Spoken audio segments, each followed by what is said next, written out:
Sir, पहला सवाल बाप बेटी के संबंध के ऊपर ही है। पिछले ही हफ्ता हमने एक केस देखा जहां 25 साल की एक टेनिस की खिलाड़ी जो गुड़गांव में रहती थी, उनका मैं नाम नहीं लेना चाहूंगी, मगर उनकी हत्या हो गई। और आरोप ये है कि ये हत्या उनके पिता ने ही करवाई।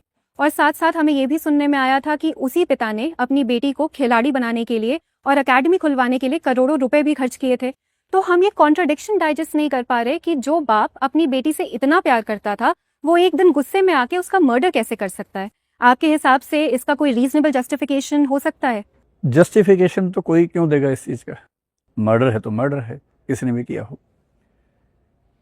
लेकिन हम लोग जब कानून को समझते हैं तो लीगली तो ठीक बात है कि फादर पे ही आरोप है कि उसने मारा है, सही बात है। और ऐसे मामले में जो पनिशमेंट होगी मेरे ख्याल से उम्र कैद की मिलेगी ही मिलेगी। सवाल है कि अगर बाप बेटी से इतना प्यार करता था तो उसने उसका मर्डर क्यों किया? ये सवाल हमें इसलिए ऐसा लगता है क्योंकि हम इन दो चीज़ों को एकदम बांट के देखते हैं। सच ये है कि हम सब लोग, चाहे आप हों, आपके पापा हों, मैं हूं, कोई भी इंसान हो, उसके अंदर बहुत सारी पर्सनैलिटीज़ होती हैं। जब हमारी बहुत सारी पर्सनैलिटीज़ में कॉन्ट्राडिक्शंस आते हैं, टकराहट आती है, तो हम बहुत बेचैन रहते हैं, परेशान रहते हैं। मनोविज्ञान में इसको स्प्लिट पर्सनैलिटी एक शब्द चलता है कि बटा हुआ व्यक्तित्व है। सबसे सफल लोग वो हैं जिनका मन, वचन, कर्म, आंतरिक जीवन, बाहरी जीवन सब एकदम सीधा हो। ऐसे लोग एग्जिस्ट नहीं करते। कॉन्ट्राडिक्शन सबके अंदर है। लेकिन अब इस केस की बात अगर करें, वो व्यक्ति अपने गांव से निकल के बड़े शहर में आया। ये दिक्कत आमतौर पे उन्हीं घरों में होगी जहां सेकंड जनरेशन वो है जो बड़े शहर में रही है और पहली जनरेशन वो है जो गांव से शहर में आई थी।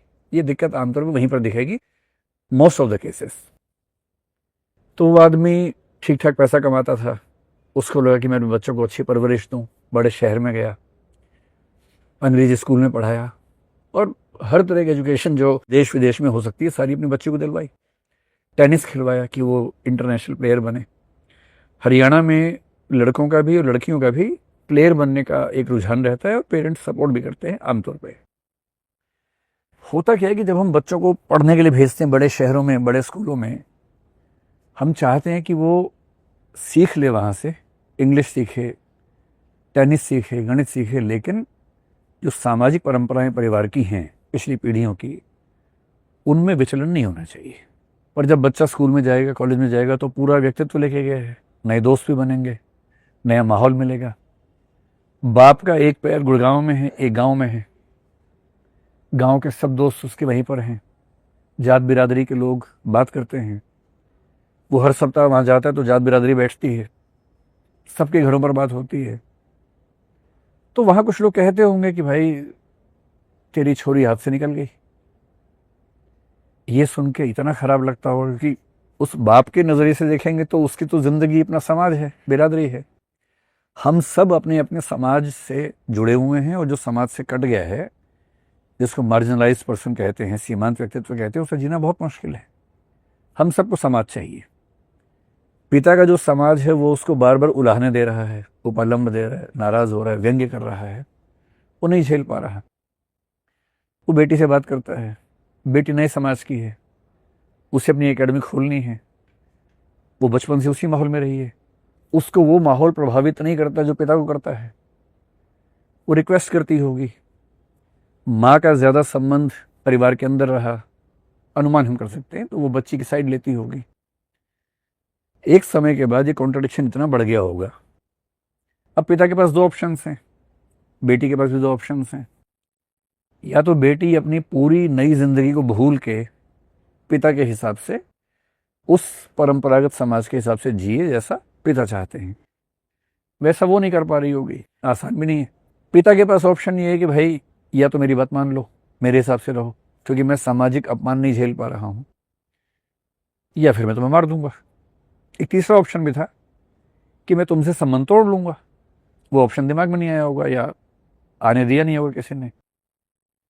और ऐसे में जब ये कॉन्ट्रडिक्शंस बहुत बढ़ते हैं और लोग नहीं झेल पाते, तो ऐसी हरकत करते हैं। मेरे ख्याल से जो पिता है एक कमज़ोर व्यक्ति है जो अपने समाज की आलोचनाओं को सहन नहीं कर पाया, अपनी बेटी को मार दिया। बहुत बेहतर होता कि अपने समाज से कहता कि भैया जो करना कर लो, मैं भी बेटी के साथ खड़ा हूँ। इतना साहस न हो पाता तो कम से कम ये कहता कि ऐसा है, मेरी बेटी से मेरा संबंध खत्म हो गया और मेरी बात नहीं मानती, जो करना करे, मेरा संबंध नहीं। पर अपने समाज की गालियां, व्यंग्य, आलोचनाएं न सहन कर पाना और उस झूठे सम्मान के लिए ऑनर किलिंग करना, अगर ये बात सही है जैसा हम सुन रहे हैं, तो इसका मतलब है कि पिता एक कमज़ोर व्यक्ति था। और इसमें कॉन्ट्राडिक्शन वो नहीं है, जब वो अपनी बच्ची का बचपन देखता होगा तो उसको प्यार आता होगा, जब वो मेहनत करती होगी उसको प्रेम आता होगा, जब वो अवार्ड जीतती होगी टेनिस में उसको बड़ा सम्मान का भाव आता होगा, उसे चोट लगती होगी उसका दिल पसीजता होगा, उसे दुख भी होता होगा। है तो बाप ही ना भाई, और बाप के लिए बेटी का क्या महत्व है हम सब जानते हैं। वो एक पक्ष है। तो बाप का बेटी को प्यार करना, टूट के प्यार करना एकदम सामान्य बात है, वो करता ही होगा। पर वही बाप जब समाज में जाता होगा, ऐसी बातें सुनता होगा। एक आरोप है कि उसने एक वीडियो बनाया एक मुस्लिम लड़के के साथ। हो सकता है गांव के लोग इस बात पे आपत्ति करते हों। बेटा होता और मुस्लिम लड़की के साथ वीडियो बनाता तो दिक्कत यह नहीं आती, फिर उससे घर में आती। क्योंकि लड़की हर समाज में सम्मान का एक शो पीस है कि तेरी लड़की किसी के साथ कैसी वीडियो बना सकती है। लड़का बनाए तो मतलब सम्मान की बात है, लड़का क्या बात है, तेरा लड़का कितना विजेता है, कितने समाजों की लड़कियों के साथ वीडियो बना के आ गया है, तो विजेता वाला भाव है। पर लड़की का वीडियो बन जाए और वो बाहर आए, लोग आलोचना करें, तो झेलना परंपरागत लोगों के लिए बड़ा मुश्किल होता है। मेरे ख्याल से इस मामले में हुआ यही, और ऐसे हजारों मामले हमारे समाज में हैं, हम सबके साथ में हैं, आपके परिवार में भी होंगे। जब हमारे बच्चे हमारी फंडामेंटल डिमांड्स को मानने से मना करते हैं तो हम झेल नहीं पाते। पर रिस्पॉन्ड कैसे करना चाहिए, वो ट्रेनिंग शायद हमारे समाज में कम है।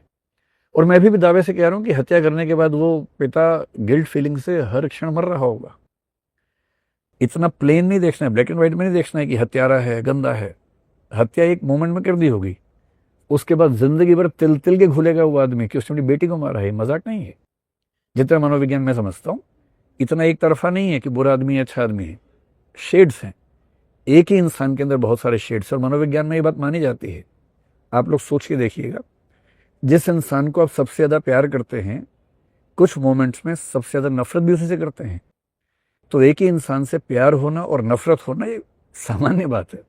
इस हद तक नफरत हो जाए कि आप गोली मार जाओ उसको, ये थोड़ा सा अटपटी सी बात है।